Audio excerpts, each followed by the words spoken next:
첫 번째는 주변 사람들에게 물어보기, 두 번째는 잼 날리기, 세 번째는 각성하기. 사실은 이 뒷순서로 해야 되는 건데 자극적인 것부터 알려드릴게요. 저는 컨설팅을 하고 있기 때문에 사람들이 진짜 많이 찾아와요. 제가 만난 어렵고도 뛰어난 사람 중에 이런 질문이 있었어요. 제 방식대로 10년을 살아봤는데 매번 결과가 안 좋아요. 고로 제 방식이 잘못됐다라는 생각을 하게 됐어요. 저는 어떻게 해야 될까요? 이런 질문을 하시는 분들이 있는데 그분들한테 신년 계획을 짜시거나 계획을 짜실 때 제가 드리는 방법 중에 하나는 설문조사를 만들어 보라는 거예요. 설문조사를 만들어서 주변 사람들, 작으면 20명, 많으면 한 50명도 될 거 아니에요? 주변 사람들한테 보내보세요. 그리고 그 사람들이 원하는 걸 계획으로 하세요. 조금 당황스러우실 수 있고 이거를 못 하신다라고 생각하실 수도 있는데 이게 장점이 두 가지가 있거든요. 첫 번째는 타인이 보는 나에게 필요한 것을 알기 때문에 객관적으로 내가 성장할 수 있거나 나아지는 방법 등을 알 수 있어요. 예를 들어서 우리는 되게 복잡하고도 세상이랑 혼용되어 있는 사람들이라서 99가지를 잘하고 있어도 한 가지를 못하면 성장 자체는 되게 낮아질 수도 있어요. 근데 그 한 가지를 뚫었을 때 100가지가 동시에 잘해지는 순간들도 있거든요. 그래서 객관적으로 물어봤을 때 이런 것들을 찾아낼 수 있어요. 그래서 주변 사람들한테 물어보면 생각보다 다양한 답이 나올 텐데 그중에서 공통된 답을 신년 계획으로 세워보세요. 그리고 그 사람이 만약에 무언가 답을 얘기해줬다면 그 사람한테 방법도 한번 물어보세요. 지금 제가 만약에 돌린다고 하면 그 사람들이 해줄 말로는 뭐 실제 제 케이스입니다. 누군가한테 어떻게 대해줬으면 좋겠어? 무엇을 변화했으면 좋겠어? 좀 더 진취적이었으면 좋겠어? 막 이런 얘기들이 나왔을 때 그 사람들이 갖고 있는 생각이 다르거든요. 너는 왜 그렇게 생각하는데? 너는 그걸 하기 위해서 어떻게 해야 되는데? 라고 방법을 물어보시면 그쪽도 당황해요. 당황하고 막 이상한 얘기를 하거든요. 근데 차근히 쪼개서 물어봐 보시면 뭔가 완전히 다른 힌트를 얻으실 거예요. 두 번째, 이 방법의 장점은 나에 대한 객관화를 할 수 있다는 거예요. 근데 심지어 재밌어. 왜 재밌냐면 나는 이 정도면 내가 건강하다고 생각을 했는데 사람들은 내가 건강한 게 아니라 아프다고 바라보는구나. 나는 내가 적극적이라고 생각했는데 사람들은 나를 짜증으로 바라보고 있었구나. 이런 것들을 알게 돼요. 물론 마치 점쟁이들한테 뭐 점 받은 것처럼 정보를 알게 된다는 거에서 좋은 점이 있어요. 두 번째 방법은 잼 날리기. 이게 제가 쓰는 단어인데 사실 인간은 계획한다고 해서 되지 않아요. 근데 계획을 안 짤 수도 없잖아. 계획을 짜는 이유는 성장하기 위해서, 지금보다 잘 살기 위해서, 뭔가 나답게 살기 위해서, 행복하기 위해서 보통 이 범주 안에 있거든요.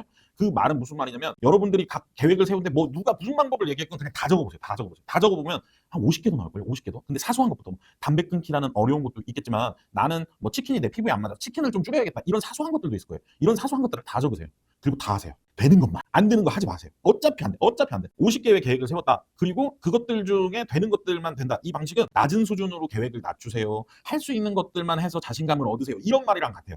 근데 어차피 그 해에 될 게 있고 안 될 게 있다. 그러니까 굳이 막 담배 끊기를 제일 과제로 끊고 다이어트하기, 뭐 돈 벌기, 투자 수익 만들기 이런 것들 다 뭐 좋은데 이런 것들을 다 할 생각하지 말고 그냥 짜잘한 것까지 다 적어라. 그래서 제일 쉬운 것부터 하고 되는 것들만 지속해 나가라라고 얘기를 해드리고 싶고 자연스럽게 쉬운 것들 되는 것들만 하기 때문에 한 6개월쯤 지났을 때는 거의 다 하셨을 거예요. 그리고 남아있는 녀석들만 6개월쯤에 다시 시작하시면 돼요. 세 번째 방법은 계획 세우는 것보다 그 계획을 돌릴 원동력이 더 중요한 거라고 생각을 하거든요. 어떤 자동차가 있는데 부산까지 갈 거야. 근데 기름은 10km밖에 못 가. 어차피 못 가는 거야. 근데 이걸 막 끙끙대면서 막 부산을 갈 거야, 목포를 갈 거야, 제주도를 갈 거야 해봐야 답이 없어. 그러니까 각성하기를 먼저 하셔야 돼요. 각성하기가 뭐냐면 가장 어쩌면 처음에 시작돼야 될 거고 가장 중요한 건데 사람들은 무언가 시작할 때 사실 내일 시작하나 10년에 시작하나 50일 뒤에 시작하나 차이가 없어요. 근데 무언가 그만큼 각오를 다지거나 무언가 마음이 달라져 있는 상태에서 시도했을 때 더 중요해요. 그래서 계획 짜기보다 훨씬 중요한 건 내가 이거를 해야겠다는 의지나 각성이 더 중요한 거예요. 왜 신년에 보면 막 해돋이 보러 가고 뭐 부산 가고 막 남해 가고 막 이런 케이스들이 있잖아요. 이 과정에서 뭘 하는 거냐면 대부분은 그 전해에 갖고 있었던 안 좋은 감정이나 불편한 것들이나 쓰레기들을 싹 버리는 역할을 하는 거예요. 그 시간들이 버려지면 그러고 나서 나에게 피어오는 새로운 계획이나 욕망들을 위해서 굳이 먼 데까지 가서 새로운 기운을 얻었다, 좋은 기운을 받고 왔다 라고 표현을 하는 거거든요. 그 좋은 시작을 할 수 있을 상태로 만들어주시는 게 훨씬 중요한 거라서 그 과정을 하셔야 돼요. 제일 쉬운 방법은 혼자만의 시간을 가세요. 뭐 주말을 이용해서 잠깐 걸어도 되고요. 또는 버스를 타고 한 3-4시간 가도 되고 지하철을 타고 어디 끝지점에 한번 갔다 오셔도 상관없어요. 근데 이게 중요한 건 혼자 해야 돼요. 혼자서 가시면서 내가 안 좋았던 기억들도 좀 버리고 새롭게 무언가를 할 이유들도 수없이 만들어내셔야 돼요. 각성하기를 충분히 하시고 나면 앞에 말씀드렸던 것들도 실행률이 훨씬 높아지실 거예요. 세 번째가 각성하기지만